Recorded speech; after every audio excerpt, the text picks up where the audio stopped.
basically, you don't need to find XSS on the domain to have some script running on the domain. So you just you load up an FDF file. It then injects that script into a PDF, and then you can ghost that PDF. You can do exactly the same stuff as I was doing before, but basically on any domain, which is kind of cool because if you're trying to do an attack. Some of the things you might be able to do is, say you want to do an attack where you've got XSS on a site but you don't know what a user's logged in. You can use the persistence to keep yourself running in memory until they have logged in, and then you can trigger the XSS to steal the cookie or something like that. Another cool thing about this is it deflects the attention away from the the bad FDF file, because it looks like the PDF that's loaded is the one that's actually causing the problems.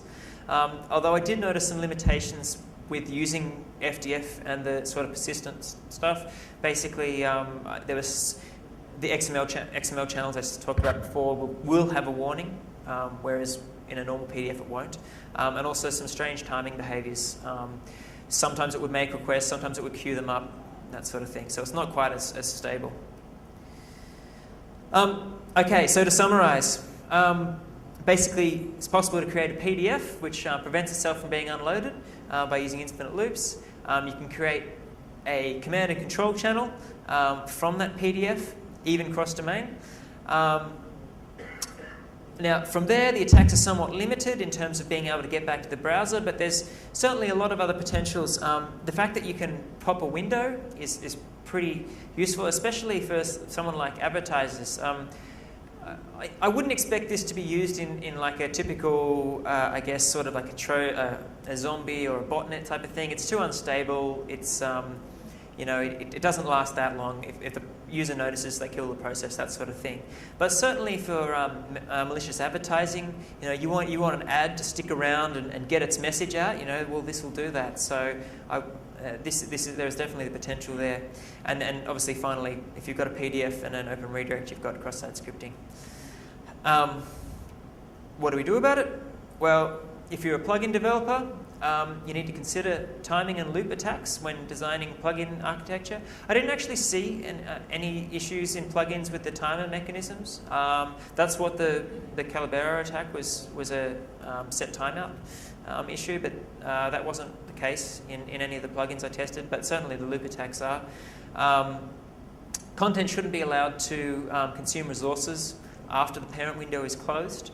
And you need to deal with the problem of runaway scripts. So you've seen this a lot in browsers, like the most recent browsers. They've got execution watchdogs to stop scripts just from going on as long as they like. For the end users, fix any open redirects. Any domain that has open redirects and PDFs has XSS, as I said. This isn't related to Acrobat, but certainly if you haven't already, update to the Java 2 plugin because it completely prevents this sort of attack. It all cleans itself up nicely after the page is closed. Certainly strongly recommend that you harden your Acrobat installation. Disable Acrobat JavaScript if you don't need it. If you're just using it to view PDFs, maybe you don't need JavaScript enabled. Certainly the enhanced security mode, I'd strongly recommend turning that on because it completely prevents the FDF injection. You can also block access to the internet from PDFs, so you can stop PDFs from talking out to the internet. That's a security option within Reader. That's certainly another thing I'd recommend. And another thing you can do, which it kind of mitigates the attack somewhat, is basically set Acrobat to open PDFs in a separate window. Instead of opening them within the browser, you can force it to download and open within the browser.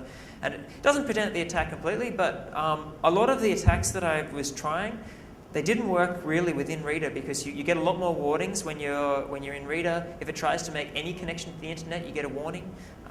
So if you're just using it to view PDFs, there's no real need to have the PDF embedded in the page. I don't think, anyway. That's my personal opinion. But it's another thing you can do to reduce the likelihood. And that's all of the talk. Has anyone got any questions? Yes. No. This is all Windows. I've only played with it on Windows. Anyone else? Yep.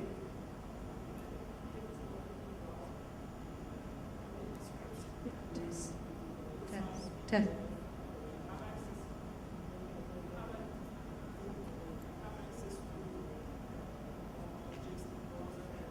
Yeah, no, that's what I was saying before. So the JavaScript inside the PDF is separate JavaScript engine, doesn't have access to DOM objects or anything like that. It's completely separate.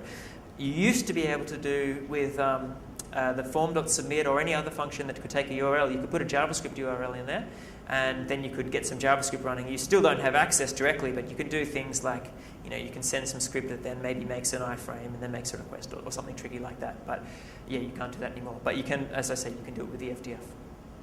So yeah. Did you report it to Adobe? And secondly, is there any difference between browsers which are using ActiveX type plugins and NP API? I don't know. Yes, I did report to Adobe, and their response was enable the enhanced security, which is, yeah, it works. You enable the enhanced security, it prevents that. I've tried this in both ActiveX and, well, I don't know, but Internet Explorer and Firefox, and both the results are pretty much the same. It's a little bit more stable in IE. Again, I think because of the multi-threading or something like that.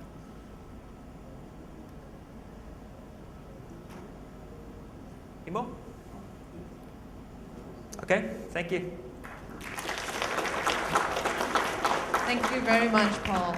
Ladies and gentlemen, we're going to start with the next talk as soon as we set up his materials and his PowerPoint. So that'll give us an estimate of 5 minutes. We'll see you back here. Thank you.